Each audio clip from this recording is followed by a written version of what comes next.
Hello everyone, स्वागत है आप सभी का आपके अपने चैनल गुजर बुक पर। आज के इस सेशन में हम डिस्कस करेंगे DSSB PRT के प्रीवियस ईयर रीजनिंग क्वेश्चंस का। इसका सेट नंबर 4 आप सभी के सामने है। तो सेशन को शुरू करते हैं, चलते हैं क्वेश्चंस पर। क्वेश्चन नंबर 1 क्या है यहाँ पर? नंबर दिया गया है 745832। इसमें क्या है, विषम अंकों के योग और सम अंकों के योग में क्या अंतर है? तो देखो नंबर क्या हो जाएगा यहाँ से, 745832। तो पहले सम अंकों का योग देख लेते हैं, सम विषम देख लेते हैं। विषम कौन सा है? 7, 5 और 3। इसका योग कितना हो जाएगा? 7, 5, 12, 12 प्लस 3 15। अब देख लो सम कौन सा है? 4 है। 4 और 8 कितना हो जाएगा? 12। और 12 प्लस 2 कितना हो जाएगा? 14। यानी माइनस का कितना हो जाएगा? 14। तो आंसर कितना आ जाएगा यहाँ से? 1। चलते हैं अगले क्वेश्चन पर। क्वेश्चन क्या है? एशियाई खेलों में मस्तूल पर 6 देशों के झंडे निम्नलिखित तरीकों से फहराए गए। चीन का झंडा भारतीय तिरंगे के बाएं था, तो इसको साथ में बना लेते हैं। चीन का झंडा जो है भारतीय तिरंगे के बाएं था, यानी लेफ्ट में था, तो ये मान लेते हैं इंडियन फ्लैग है। तो चाइना का फ्लैग इधर आ जाएगा। तथा दाएं जापान का, तो दाएं जापान का यानी ये हो जाएगा जापान। फिर श्रीलंका का झंडा भारतीय झंडे के दाएं था, तो यहाँ पर दूसरा बना लो, ये इंडियन फ्लैग है। इसके राइट में किसका झंडा है? श्रीलंका का। लेकिन क्या बोल रहे हैं कि पाकिस्तान के झंडे के बाएं था, तो लेकिन किसके लिए? श्रीलंका के झंडे के लिए। ये श्रीलंका का झंडा क्या है? पाकिस्तान के झंडे के बाएं, मतलब लेफ्ट। तो पाकिस्तान इसके बाद आएगा, तभी तो इसके लेफ्ट होगा। जो कि वर्ड किसके लिए है? पाकिस्तान के झंडे के लिए। बांग्लादेश के झंडे के बाएं था, तो बांग्लादेश इसके भी बाद आएगा। ये होगी, दो इनक्वलिटी बन गई, आपस में मिला दो। तो देखो सबसे पहले चीन, फिर इंडियन फ्लैग हो गया। अब इसके बाद जापान का फ्लैग जब फहराया जा चुका है, तो उसी के बाद तो ये आएगा श्रीलंका, फिर पाकिस्तान, फिर बांग्लादेश। अब यहाँ पर पूछा गया है कौन से दो झंडे केंद्र में थे? तो देखो केंद्र में कौन सा है? एक जापान, एक श्रीलंका। आंसर क्या हो जाएगा? Japan and Sri Lanka.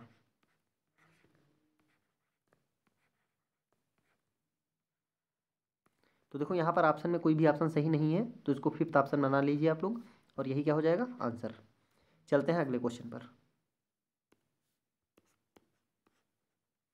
क्वेश्चन क्या है यहाँ पर? C = 3 दिया है और CAN = 18। तो हमें किसका बताना है? कंप्यूटर का। तो देखते हैं यहाँ पर क्या पैटर्न फॉलो करेगा। C क्या है? 3 है, और यहाँ पर दिया है CAN, ये 18 है। अब देखते हैं यहाँ पर सबसे पहले हम क्या करते हैं, जब इसका क्वेश्चन आता है प्लेस वैल्यू लिख लो। C की कितनी है? 3, A की 1 है और N की 14 है। अब देखो यहाँ पर C की 3 है, डायरेक्ट वैल्यू 3 कर दी है। यहाँ पर देखो CAN 18 आया है, तो इनको एक बार सम करके चेक करो। 3 + 1 + 14, तो यहाँ पर क्या सम से आ जाएगा, प्लस करने पे ये वैल्यू सेटिस्फाई कर जाएगी। तो यहाँ पर देखते हैं C की वैल्यू कितनी है, इसको अलग लिख लेते हैं। COMPUTER। देखो C की कितनी हो जाएगी? 3, O की 15, M की 13, P की 16, U की 21, T की 20, E की 5 और R की 18। ये वैल्यू आप लोगों को याद होनी चाहिए। अब देखो इसको सम करते हैं। 8 + 5 कितना हो जाएगा? 13। जीरो से तो कोई फर्क नहीं पड़ना है। 13 + 1 14, 14 6 20, 20 और 3 कितना हो जाएगा? 23। और 5 ऐड करेंगे तो 28, 28 में 3 ऐड करेंगे तो 31, 31 का कितना हो गया? 1 कर गया। 3, 3 1 कितना हो गया? 4, 4 2 6, 6 2 8, 8 1 9, 9 1 10 और 10 1 11। यानी यहाँ पर कितना आ जाएगा? 1 1 1, जब इनका सम करेंगे ये हो जाएगा आंसर। चलते हैं अगले क्वेश्चन पर। क्वेश्चन क्या है यहाँ पर? अंग्रेजी शब्दकोश में निम्नलिखित शब्दों में से कौन सा शब्द तीसरे स्थान पर आएगा? तो देखो अल्फ़ाबेटिकल ऑर्डर में इनको करना है। क्या है यहाँ पर? सबसे पहले देखो HO सब में कॉमन है, तो पहले HO लिख लो। HO तो सब में कॉमन है। अब देखो O के बाद यहाँ पर R है, यहाँ पर L है, यहाँ पर B, तो B वाला पहले आएगा ना। तो देखो B वाले दो आ रहे हैं सेम, और दोनों में B भी है, तो यहाँ पर दोनों में क्या लगा देते हैं? B लगा देते हैं। अब देखो उसके बाद क्या है? एक में L है, एक में Y है, तो पहले कौन सा आएगा? L वाला आएगा ना। तो ये वर्ड कंप्लीट हो गया। दूसरा भी लिख लो, ये वाई वाला इसके बाद में आ जाएगा, ठीक है। अब देखो बचा कौन सा, आर और एल में से कौन सा पहले आएगा, तो पहले एल आएगा ना। हमसे पूछा गया था थर्ड नंबर पे, तो थर्ड नंबर पे ही आगे लिखने की ज़रूरत नहीं, कंप्लीट हॉलीडे हो जाएगा। चलते हैं अगले क्वेश्चन पर। क्वेश्चन क्या है, एथलेटिक्स का संबंध स्टेडियम से है उसी तरह से स्केटिंग का संबंध किससे है। तो देखो एथलेटिक्स क्या है, एथलेटिक्स गेम्स होते हैं जो कहाँ खेले जाते हैं, स्टेडियम में। तो स्केटिंग कहाँ पे खेली जाएगी, ग्राउंड पे या रिंक पे या कोर्ट पे या पिच पे। तो देखो ग्राउंड पे तो कोई भी है नहीं, फिर सभी के जो होते हैं खेलने के मैदान को ग्राउंड ही बोलते हैं नॉर्मली। तो ये तो स्पेसिफिक आंसर होगा नहीं। फिर आता है रिंक, कोर्ट और पिच। पिच पे क्या खेला जाता है, क्रिकेट खेला जाता है। इस पे क्या होता है, क्रिकेट। तो ये भी नहीं होगा। और जो कोर्ट होता है, कोर्ट पे हम लोग खेलते हैं टेनिस। टेनिस हो गया या फिर स्क्वैश हो गया, एक गेम होता है, ये खेले जाते हैं कोर्ट पे। तो यहाँ पर करेक्ट आंसर क्या हो जाएगा, रिंक। रिंक जो है इस पे स्केटिंग खेली जाती है। चलते हैं अगले क्वेश्चन पर। अब देखो क्वेश्चन क्या है, आपको एक प्रश्न तथा दो कथन एक और दो दिए गए हैं। आपको यह सुनिश्चित करना है कि कथन में दिया गया डेटा प्रश्न का उत्तर देने के लिए पर्याप्त है कि नहीं है। प्रश्न क्या है, कंपनी की कुल बिक्री कितनी थी। एक कोई कंपनी है, हमसे पूछा जा रहा है उसकी कुल बिक्री कितनी है। और कथन हमको क्या दिए गए हैं, देखते हैं। कंपनी ने उत्पाद ए की 10,000 इकाइयों को प्रति इकाई लागत ₹34 पर बिक्री की। तो देखो यहाँ पर क्या है, एक उत्पाद है कंपनी का ए, उसकी कितनी यूनिट, 10,000 यूनिट, और एक यूनिट की लागत कितनी है, 34। तो देखो अगर कोई कंपनी 10,000 यूनिट बेच रही है और एक का कॉस्ट प्राइस कितना है, 34, तो उसकी टोटल सेल कितनी हो जाएगी, यही तो बन जाएगी 34,000। अब देखो कंपनी का कोई अन्य उत्पाद लाइन में नहीं है, यानी ये उत्पाद ए था, इसके अलावा और कोई उत्पाद नहीं है कंपनी के पास। तो हमें बताना था कंपनी की कुल बिक्री कितनी है, तो हम बिल्कुल बता सकते हैं कंपनी की कुल बिक्री कितनी है, यही है। तो दूसरी लाइन से हमें कोई मतलब ही नहीं जब उसका अन्य कोई उत्पाद ही नहीं है। तो अब देखते हैं, प्रश्न का उत्तर देने के लिए कथन एक और दोनों का मिलाकर डेटा आवश्यक है। अगला देखते हैं, प्रश्न का उत्तर देने के लिए केवल कथन एक में डेटा पर्याप्त है। प्रश्न का उत्तर देने के लिए अकेले कथन दो में डेटा पर्याप्त है। या प्रश्न का उत्तर देने के लिए या तो कथन एक या कथन दो में डेटा पर्याप्त है। तो देखा हमने यहाँ पर आंसर कैसे निकाला, दोनों का यूज किया। दोनों का यूज कैसे किया, देखो यहाँ पर एक उत्पाद दिया है ए, 10,000 यूनिट थी, 34 कास्ट प्राइस था, हमने निकाल दिया कि इतनी बिक्री हुई। लेकिन अगर हमें ये लाइन दी ना होती कि कंपनी का कोई अन्य उत्पाद नहीं है, तो हम कैसे कह सकते थे कंपनी का कोई उत्पाद है या नहीं है। अगर होता तो उसकी भी बिक्री होती। तो यहाँ पर ये लाइन भी देनी जरूरी थी, इसलिए करेक्ट आंसर क्या हो जाएगा, दोनों आवश्यक है। अकेले ए से हमने ये तो निकाल दिया, लेकिन ये कन्फर्म नहीं हो रहा था कि इतनी ही बिक्री हुई जब तक हम दूसरी लाइन को यूज नहीं करेंगे कि उसका कोई अन्य उत्पाद नहीं है। चलते हैं अगले क्वेश्चन पर।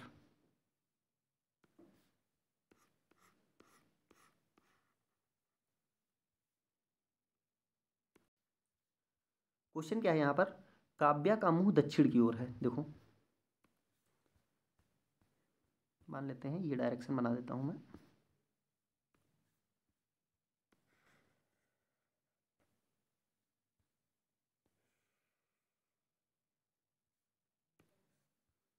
अब ये हो गया नॉर्थ, ये हो गया साउथ, ये ईस्ट और ये वेस्ट, ठीक है।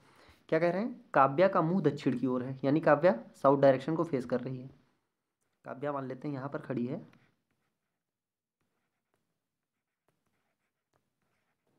और ये साउथ को फेस कर रही, ठीक है। वह घड़ी की विपरीत दिशा में 140 डिग्री पर मुड़ती है। अब देखो अगर कोई साउथ को फेस कर रहा है और घड़ी के तो घड़ी किधर जाएगी, इधर जाएगी ना, इस डायरेक्शन में। लेकिन ये इसके एंटी क्लॉक गई है, यानी इस साइड मूव की है। देखो ये एंगल कितना होता है, 90 होता है, और वो कितना 140। तो 90 + 50 यानी इतना तो वो घूमी ही घूमी है, इसके अलावा 50 और गई है। तो मान लेते हैं 50 ये यहाँ तक हो जाएगा। कलर चेंज कर लेते हैं,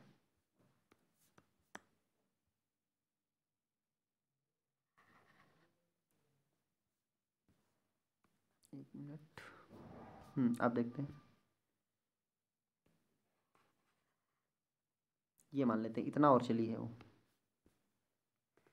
ये कितना हो गया 50, और ये तो 90 हो गया। तो 90 + 50 कितना हो गई 140। फिर घड़ी की दिशा में 175 मुड़ती है। अब देखो, अब अगर वो इस साइड को उसका फेस है और वो घड़ी की दिशा में, तो घड़ी क्लॉकवाइज तो इधर ही होगा यहाँ से। तो देखो कितना 175, तो इतना कितना था, ये तो 140 तो ऑलरेडी इतना था। और 140 अगर 175 से 140 ये हो गया, तो इधर कितना और चलना पड़ेगा उसको, 175 घूमना है उसको, जिसमें से 140 तो इतना हो गया। तो इसको और कितना मूव करना पड़ेगा 35। तो इसके आगे ये कितना मूव कर जाएगी, यहाँ पहुँच गई। फिर यहाँ से 35 मान लेते हैं कि 35 इतना हो जाएगा, ये हो जाएगा 35।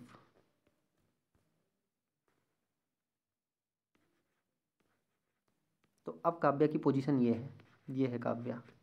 अब देखो, अब काव्या का मुंह किस दिशा में है, तो ये कौन सी डायरेक्शन है, साउथ वेस्ट हो जाएगी, साउथ वेस्ट यानी दक्षिण पश्चिम। यही क्या हो जाएगा करेक्ट आंसर। ठीक है, चलते हैं अगले क्वेश्चन पर। क्वेश्चन क्या है यहाँ पर, बी का पुत्र ए है जबकि बी और सी एक दूसरे की बहनें हैं। तो देखो यहाँ पर साथ में ट्री बना लेते हैं। क्या बोला जा रहा है, बी का पुत्र ए है, ये कोई बी है, बी का पुत्र क्या है ए है। अभी हमें बी का जेंडर नहीं पता है, लेकिन ए क्या है सन है। ठीक है, बी और सी एक दूसरे की बहनें हैं, यानी बहन है तो क्या हो जाएगी फीमेल हो जाएगी। और ये क्या है, बी और सी आपस में क्या है बहनें हैं। सिबलिंग्स को हम इक्वल से दिखा देते हैं। सी की माँ डी है, तो इनकी मदर हमने क्या बताया था हमेशा ऊपर बनेगी, ये होगी सी की मदर। यदि डी का पुत्र ई है, तो जो पुत्र होगा डी का वो इनका क्या होगा, भाई ही तो होगा। ये हो गया ई। अब देखो एक बार फिर से देखो, बी का पुत्र ए है तो बी का पुत्र ए हो गया। ठीक है, बी और सी बहनें हैं इसलिए दोनों फीमेल हो गई, बी और सी बहनें, हमने सिबलिंग्स दिखा दिए इक्वल से। सी की माँ डी है, माँ सी के ऊपर दिखा देंगे, तो सी की माँ क्या हो गई डी हो गई। फिर से डी का पुत्र कौन है ई है, और पुत्र हमेशा नीचे आएगा। तो ये क्या है इनकी बेटी है, तो जो पुत्र होगा ये इनका भाई ही तो होगा, ये भी सिबलिंग्स होगा, इसको इक्वल से दिखा दिया। अब पूछा क्या गया है हमसे, कौन सा कथन सही है, बी और ई बहनें हैं, तो बी और ई बहनें नहीं है जब, बल्कि भाई और बहन है, तो ये क्या हो जाएगा गलत हो जाएगा। ए का मामा ई है, तो ए का मामा कौन होगा, जो मम्मी का भाई होगा, और मम्मी का भाई कौन है ई है, तो ये बात एकदम सही है कि ए का जो मामा है वो ई है।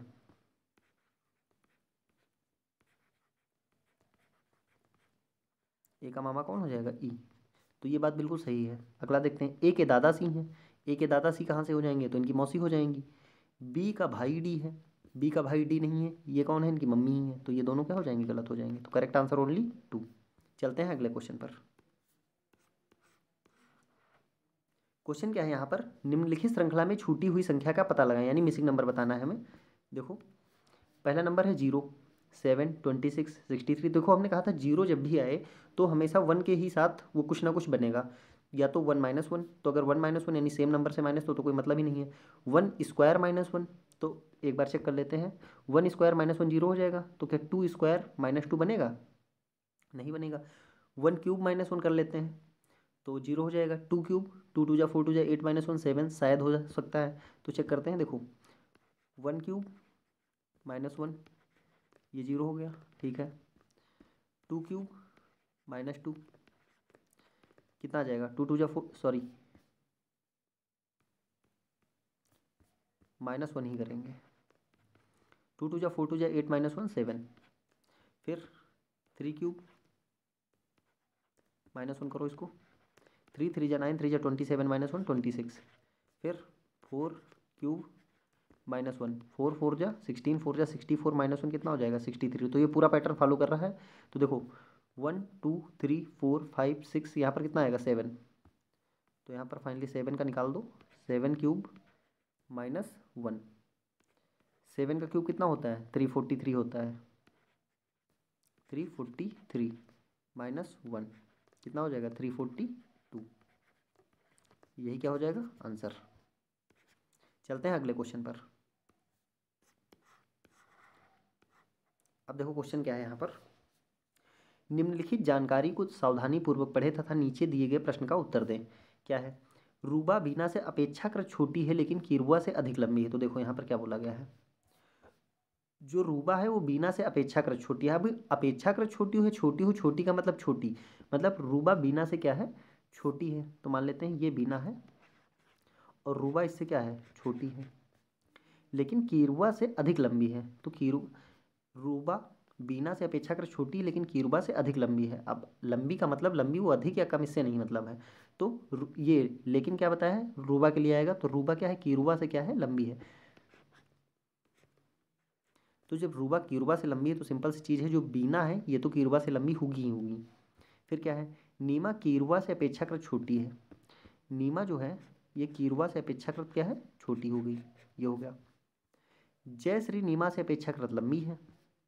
एक जयश्री है, ये नीमा से क्या हो गई, लंबी हो गई। ठीक है। बीना जयश्री से अपेक्षाकृत लंबी है। बीना जो है ये जयश्री से अपेक्षाकृत क्या है, लंबी है। अब देखो हमें फाइनली बताना क्या है, कौन सबसे छोटी है। देखो यहाँ पर सबसे पहले ये देखो, अगर इन दोनों को देखते हैं हम, तो देखो यहाँ पर के बाद क्या है, एन आ सकता है, बिल्कुल आ जाएगा।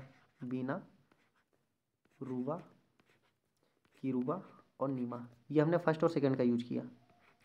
अब देखो जे एस जो है ये एन से क्या है, बड़े हैं लेकिन बी से छोटी हैं।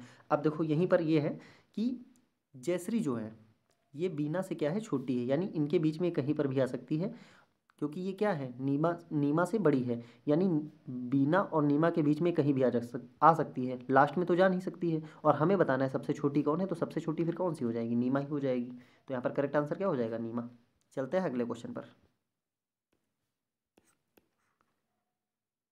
क्वेश्चन क्या है यहाँ पर, उस सही विकल्प को चुने जो निम्नलिखित श्रृंखला को पूरा करेगा। तो देखते हैं यहाँ पर, देखो ये ऐसे बना है,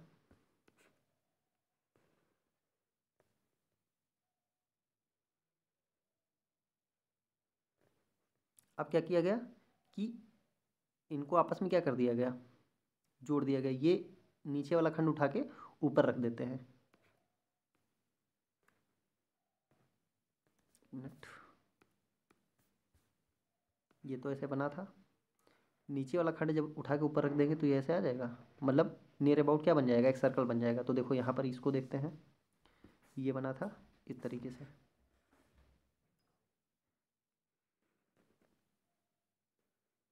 अब देखो नीचे वाला उठा के ऊपर रख दो इसके, तो ये तो एज इट इज रहेगा, नीचे वाला पोर्शन यहाँ से जाएगा ना। अब जब इसके ऊपर रखोगे तो क्या बनेगा, ऐसे तो बन जाएगा। तो कौन सा सही हो जाएगा, ऑप्शन नंबर थर्ड। चलते हैं अगले क्वेश्चन पर। अब देखो यहाँ पर क्या क्वेश्चन क्या है, निम्नलिखित आकृति में सीधी लाइनों की संख्या क्या है। तो देखो सबसे पहले आकृति अपने अकॉर्डिंग बनाते जाओ, तुरंत बन जाएगा, या तो फिर काउंट कर लो यहाँ से। देखो मैं अलग बना के दिखा देता हूँ। सबसे पहले क्या बना है,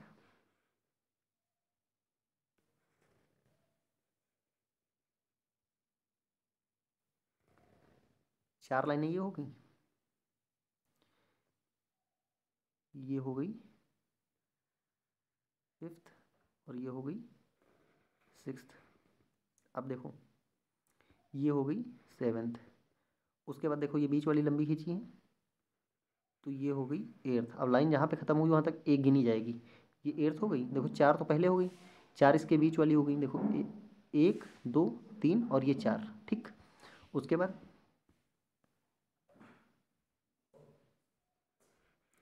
नाइन और टेन। अब देखो दो लाइनें यहाँ से लाई गई हैं, 11 और 12। तो कितने आंसर आ जाएगा, 12। यहाँ पर काउंट कर सकते हो, वन, देखो 1 2 3, कंप्लीट लाइन गिनी जाएगी, 3 4 5 6 7 8 9 और 10 और 11 12, ठीक। चलते हैं अगले क्वेश्चन पर। देखो क्वेश्चन क्या है, विजय राजू का भाई है। तो यहाँ पर क्या बोला गया है, विजय क्या है, ये राजू का क्या है, भाई है। विजय को हमने वी से कर लिया, ये राजू का क्या है, भाई है, ठीक है। अब रेखा अभी की बहन है, यहाँ पर रेखा है, ये क्या है, अभी की क्या है, बहन है, अभी। ठीक है, राजू रेखा का पुत्र है, तो जो राजू है ये रेखा का पुत्र है, तो पुत्र को हमने क्या बताया था, नीचे दिखाया जाएगा। राजू रेखा का पुत्र हो गया। ठीक है, रेखा का विजय से क्या संबंध है, रेखा का विजय से क्या संबंध है, तो ये दोनों तो क्या थे, भाई भाई थे। यहाँ पर क्या हो जाएगा, ये, तो जब ये इनकी माँ है तो इनके भाई की भी क्या होंगी, माँ ही तो होंगी, तो रेखा का विजय से क्या संबंध हो जाएगा, माँ। ये क्या हो जाएंगी, इनकी माँ। चलते हैं अगले क्वेश्चन पर। क्वेश्चन क्या है यहाँ पर, नीचे एक पासे की 4 अलग अलग स्थितियाँ दी गई हैं, कौन सा नंबर सामने है जिसके ऊपर 9 संख्या है। मतलब ऐसा कौन सा नंबर सामने है जिसके ऊपर 9 संख्या है, मतलब हमें 9 का अपोजिट बताना है। तो देखो अपोजिट के लिए यहाँ पर करते क्या है हम लोग, सबसे पहले हम देख लेते हैं यहाँ पर, अगर किन्हीं दो पासों की स्थितियों में 2 नंबर कॉमन मिल जाए, तो देखो यहाँ पर क्या 9 कॉमन है, यहाँ पर 2 है, यहाँ पर 9 है, यहाँ पर 2 है, तो बचे हुए 2 नंबर आपस में क्या हो जाते हैं, अपोजिट हो जाते हैं। तो फर्स्ट और सेकंड से 8 और 4 आपस में क्या हो जाएंगे, अपोजिट हो जाएंगे। फिर देखो और कहीं पर 2 नंबर कॉमन मिल रहे हैं, देखो यहाँ पर देखते हैं, इसमें देखो 9 और 4, और 9 और 4 देखो यहाँ पर भी हैं 9 और 4, तो इसमें आप कौन से नंबर बच गए, 2 और 5, तो 2 और 5 आपस में क्या हो जाएंगे, अपोजिट हो जाएंगे। 2 और 5 ये क्या हो गए, अपोजिट हो गए। अब बचे कौन से, देखो इसमें नंबर कौन से दिए गए थे, एक 2 था, एक 9 था, एक 8 था, 4 है, 5 है और 7 है। तो देखो 8 और 4 अपोजिट हो गए, और 2 और 5 हो गए, तो बचेगा, जो बचेंगे वो एक दूसरे के अपोजिट हो जाएंगे, तो 9 और 7 क्या हो जाएंगे, एक दूसरे के अपोजिट। तो 9 के अपोजिट क्या आ जाएगा, 7, तो यहाँ पर करेक्ट आंसर क्या होगा, 7। चलते हैं अगले क्वेश्चन पर। अब देखो यहाँ पर क्वेश्चन क्या है, यदि एल जोड़ने का प्रतीक है, यानी कि अगर कहीं पर एल लिखा है तो उसको हम लोग समझ लेंगे कि वो क्या है, सम है। एम क्या है, घटाने का प्रतीक है। एन क्या है, गुणे का प्रतीक है। अगर एन लिखा है तो वहाँ पर मल्टीप्लाई। तो देखो इसकी वैल्यू हमें बतानी है, क्या दिया है, 10n5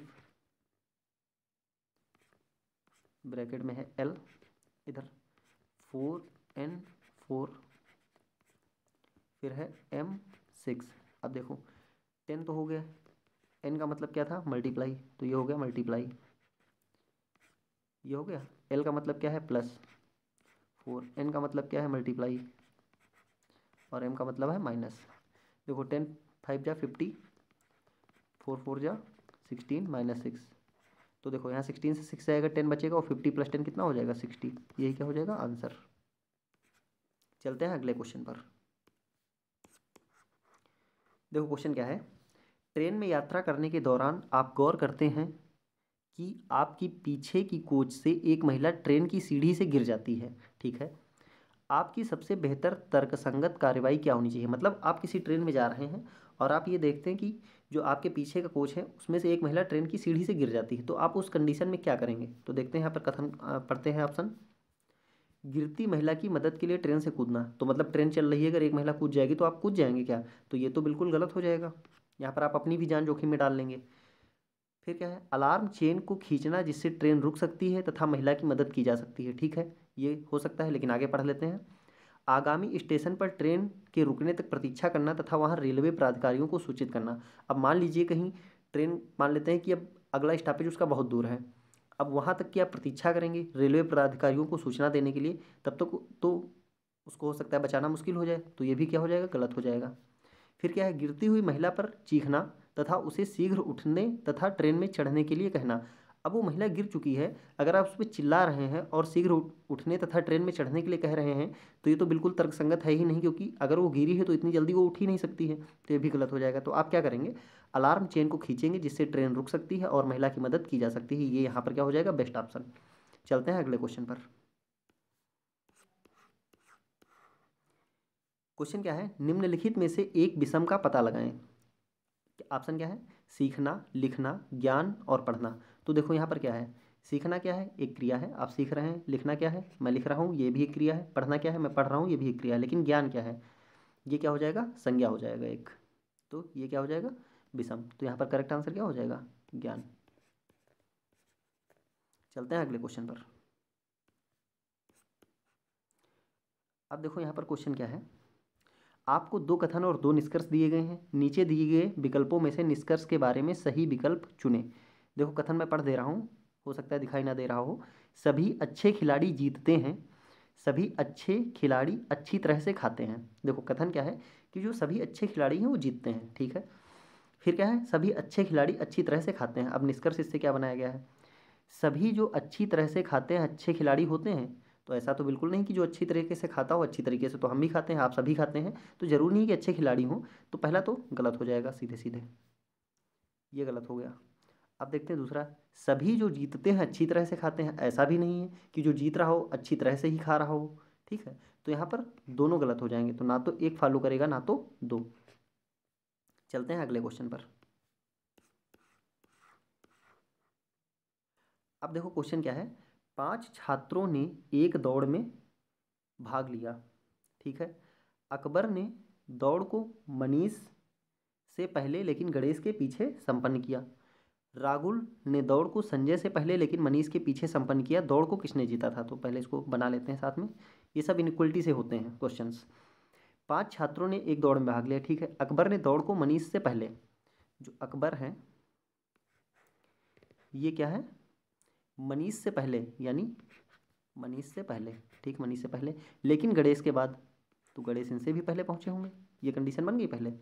अब देखो दूसरी क्या है, राहुल ने दौड़ को संजय से पहले, एक कोई राहुल है, ये संजय से पहले यानी संजय इनके बाद होंगे, लेकिन मनीष के पीछे संपन्न किया। जो राहुल है इन्होंने संजय से पहले तो पहले, लेकिन मनीष के बाद में।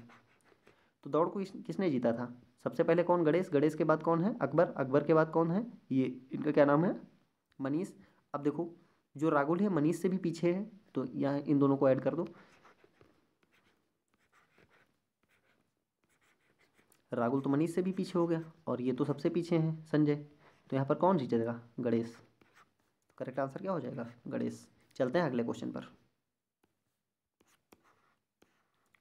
अब देखो क्वेश्चन क्या है, एक गांव एक्स में 40% वयस्क निरक्षर हैं जबकि 85% बच्चे साक्षर हैं।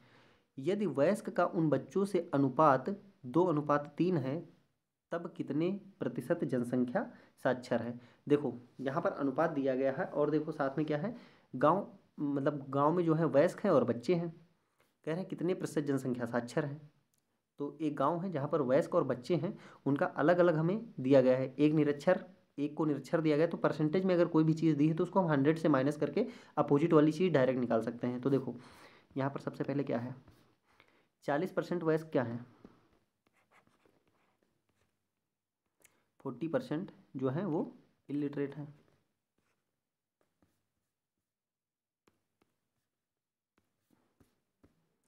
निरक्षर है। तो हमने एक चीज़ क्या बताया था, कोई भी चीज़ अपने आप में क्या होती है, 100% होती है। तो 100% का मतलब 100% अगर वयस्क हैं वहाँ पर, जिसमें से क्या है 40% निरक्षर हैं, ठीक है। तो वहाँ पर साक्षर कितने हो जाएंगे, अगर यहाँ पर हम ये लिखें साक्षर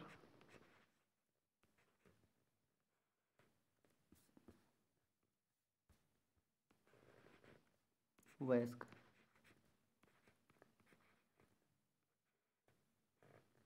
तो देखो ये अपने आप में 100 होंगे, 100 में क्या हो गए 40% तो निरक्षर हो गए, तो साक्षर कितने बचेंगे 60%, ठीक है, ये कंडीशन।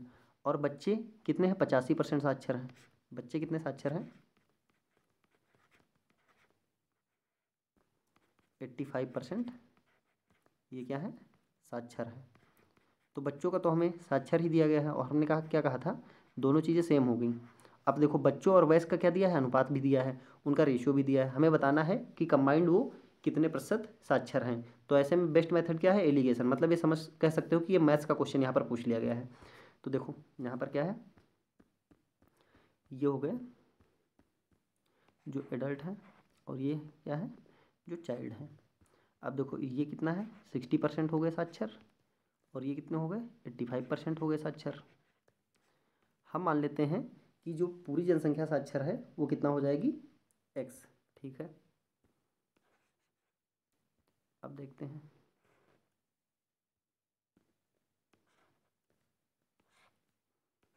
और रेशियो कितना आ रहा है, वयस्क का उन बच्चों से अनुपात क्या है, 2:3।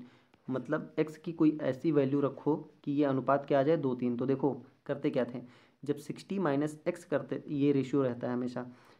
यहाँ पर ये नंबर क्या है, बड़ा है, यानी ये नंबर 60 से क्या होगा, बड़ा होगा। तो देखो यहाँ पर हम क्या करेंगे, 85 माइनस एक्स किया होगा ना हमने, 85 माइनस एक्स जब हमने किया होगा तो हमारे पास क्या आया होगा, 2 आया होगा। फिर जब हमने x माइनस 60 किया होगा ना, क्योंकि ये नंबर इन दोनों के क्या होता है, मिड का नंबर होता है, तो यहाँ पर नीचे क्या करेंगे, x माइनस 60, तभी तो ये रेशियो 2:3 आया होगा। क्रॉस मल्टीप्लाई कर दो,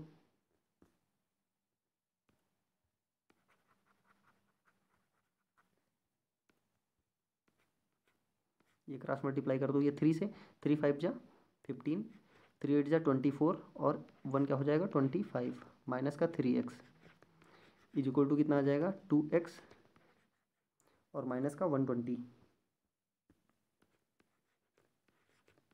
देखो इसको उधर भेज दो, कितना हो जाएगा, 5x हो जाएगा।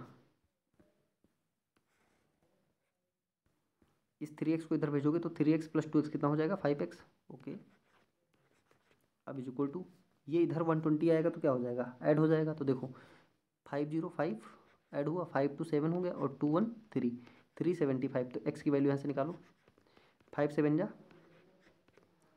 35, 2 बचेगा तो 5 5 जा 25। तो यहाँ से मतलब x की वैल्यू कितनी आ गई, 75%, यानी जो ओवरऑल जनसंख्या है साक्षर, वो कितनी हो जाएगी, 75%। यही क्या हो जाएगा, आंसर हो जाएगा। बस हमें क्या करना था कि यहाँ पर जो वयस्क थे इनका निरक्षर कितने हैं ये दिया गया था, तो हमने इससे क्या निकाल लिया, साक्षर। और बच्चे कितने हैं, 85% साक्षर। मतलब एलिगेशन किसी एक ही चीज़ पे लगेगा, या तो यहाँ पर निरक्षर पे लगाते या तो यहाँ पर साक्षर। तो हमें साक्षर बताना है, इसलिए हमने क्या कर लिया, साक्षर पे लगा लिया। ठीक है, तो ये था आज के सेशन का लास्ट क्वेश्चन। उम्मीद करते हैं सेशन आपको अच्छा लगा होगा। अगर सेशन अच्छा लगा तो इसको लाइक करें, कमेंट करें, और चैनल को सब्सक्राइब कर लें। इसकी पीडीएफ के लिए टेलीग्राम चैनल की लिंक वीडियो के डिस्क्रिप्शन में दी गई है, आप वहाँ से पीडीएफ डाउनलोड कर सकते हैं। धन्यवाद।